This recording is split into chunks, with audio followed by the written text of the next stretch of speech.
duhere kuri 15 nkuko twabisoje mu kiganiro cyatambutse. Murabizi ko ikiganiro cyatambutse twarebaga hamwe inama zagufasha kwiyubaha, dusoreza kuri 14.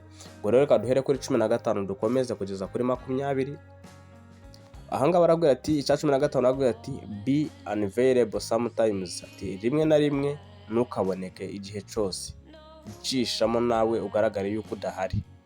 Iyo abantu buri kanya kose aho bagushakiye barakubona, jya uvuga uti simari. Kabone nubwo waba uri mu tuntu nyine twatuma ugaragara, nyine garagaza yuko uri bize nyine kutaboneka. Umuntu akubwiye mu bukwe ndahari, umuntu abwiye ndahari, fundraising ndahari, gusohokana ndahari, mu makarita ndahari, gukorera amafaranga ndahari, ibintu byose ndahari. Cishamo uvuga uti noneho nanjye nago mari. Noneho mu gihe uzaba udahari turebe niba bazabirakariramo. Niba birakariramo menya yuko uri ahantu hatari ahanyaho. Icya 16 baravuga ati be a giver but don't allow people to take advantage of you. Ati jya utanga ariko ntukemere ko abantu bakubyazaho umusaruro. Nyine nuvuga ngo jya utanga ugaragare kuri umuntu nyine urekura, abantu batazavuga ngo wenda ngo uri supaguru nyine ni yifashe ikintu ntabwo ikirekura. Niba ufite umutima ufasha abantu nyine utange, ariko nanone ntukemere ko buri muntu wese yumva yuko yakubonaho inyungu mu buryo bworoshye. Sinzi niba urimo kumva icyo kintu. Ngo niba uri umuntu utanga amafaranga, making sure yuko abantu yaha nabo hari icyo bagusigiye. Niba uri umuntu utanze amafaranga kubera ko umuntu akoreye ikintu runaka, komeza ubikore gutyo ku buryo umuntu uzaza gufata amafaranga iwawe azaba yayize gute, yayakoreye, hari serivisi yaguhaye. Nyine bivuze yuko umuntu aguhe serivisi nawe umuha amafaranga. So aho ngaho bakabwira ati be a giver but don't allow people to take advantage of you. Tujya utanga ariko ntukemere ko abantu bakubyazaho inyungu. Icya 17 baravuga ati don't go where you are not invited and don't overstay your welcome. Ntukajye ahantu utatumiwe, kandi iyo utumiwe nturenge igihe cyangwa se ngo urenze igihe.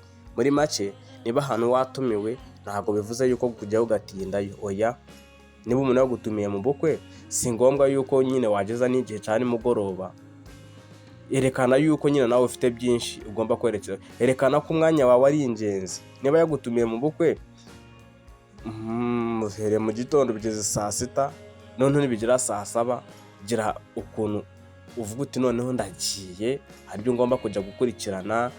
Azahita yumva yuko kuza aho ngaho wiyigomwe. Ubwo ni ubukwe nkuhaye urugero. Hari n'ibyo umuntu ashobora kukubwira ati hari ibyo nshaka ko tuganiraho, ariko wagera ahantu nyine ubwo batumiwe, wagera ahantu ugasanga nyine ukivamo ko ugomba kuwongera ukagenda. Ngo ibyo umuntu yagutumiyemo ugezeyo uraganiriye yego, ariko nyine bitararangira, ibirori bitararangira, garagaza yuko hari ubundi butumwa, hari ahandi hantu ukenewe nk'uko aho ngaho naho wari ukenewe. Ngo umuntu azahita avuga ati uyu muntu nyamara gutya, nyine azahita atangira kukubaha, agendera kuri gahunda, ntabwo yishe gahunda yanjye. Ikindi bakakubwira ati ntabwo ugomba kujya ahantu utatumiwe. Ntabwo ugomba kujya ahantu utatumiwe. Don't go where you are not invited. Ntabwo ugomba kujya ahantu utatumiwe and don't overstay your welcome. Ati ntukajya ahantu utatumiwe, kandi iyo utumiwe ntukamareyo igihe kirekire. Icya 18 ahangaha barakubwira ati treat people the way you want to be treated. Ati fata abantu uko wifuza ko nabo bagufata. Niba abantu bafata neza, ubwo bivuze yuko nawe ugomba kuba wakumva yuko bagufata neza. Niba bagufata neza nawe bafate neza. Niba bagukunda nawe gira gute, nawe bakunde. Kunda umuntu akiriho, kunda umuntu akibona yuko umukunda, ntugakunda umuntu kubera ko yapfuye. Muri iki gihe umuntu asigaye posting umuntu yandika ati rest in peace, ati ruhukira mu mahoro. Ni umuntu w'inshuti yawe, mwari inshuti, ariko atangiye kugira gute, atangiye kukubwira ati ruhukira mu mahoro ari uko wapfuye. Kuki atagupostinga mu yindi minsi akubwira ati mwifurije icyumweru cyiza, akubwira ati mwifurije weekend nziza? Tekereza, umuntu utakubwiye ngo weekend nziza, ati umunsi mukuru w'umuganura, umuntu utakubwiye ati mwifurije isabukuru nziza, akaza akagupostinga wapfuye ati ruhukira mu mahoro, tuzahora tukwibuka. Bakwibuka ati fata abantu uko wifuza ko nabo bagufata. Icya 19 ati if someone doesn't owe your money to call enough, ati niba umuntu atakugomba amafaranga guhamagara kabiri birahagije. Nyine ahangaha sinzi nimba urimo kubyumva. Niba umuntu agomba kuguha amafaranga cyangwa se umwishyuza, umuntu umwishyuza amafaranga yawe, umuhamagaye bwa mbere yanze kugufata, bwa kabiri yanze kugufata, aho ngaho biba bihagije, si ngombwa kumuhamagara inshuro ya gatatu. Ubwo ahangaha niba wishyuza umuntu amafaranga ukamuhamagara kabiri, gatatu, kane, gatanu, gatandatu, karindwi, umunani, ntabwo urimo kwiyubaha. Niba ushaka kwiyubaha muhamagare kabiri, nanga kugufata umwihorere.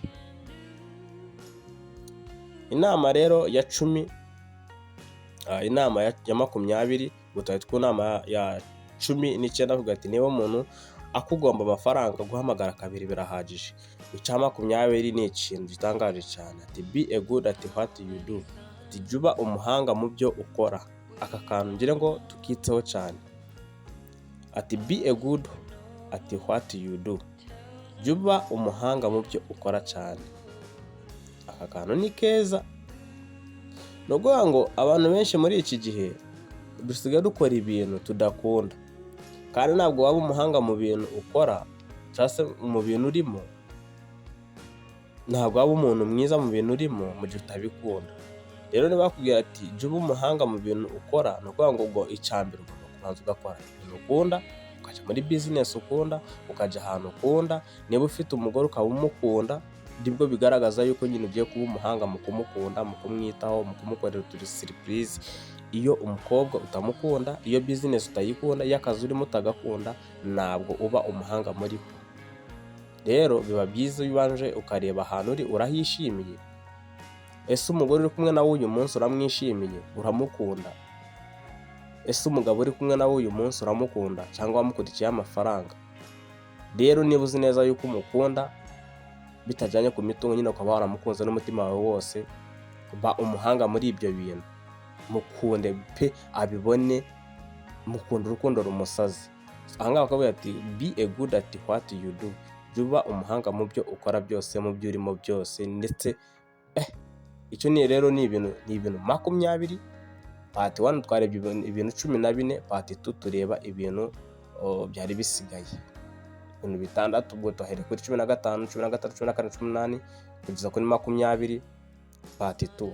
Ubwo rero ibyo ni ibintu byibuze bigaragara yuko niba utararebye part 1 jya kuyireba, kuko ahangaha twahereye kuri 15 kuzamura, 15 kuzamura.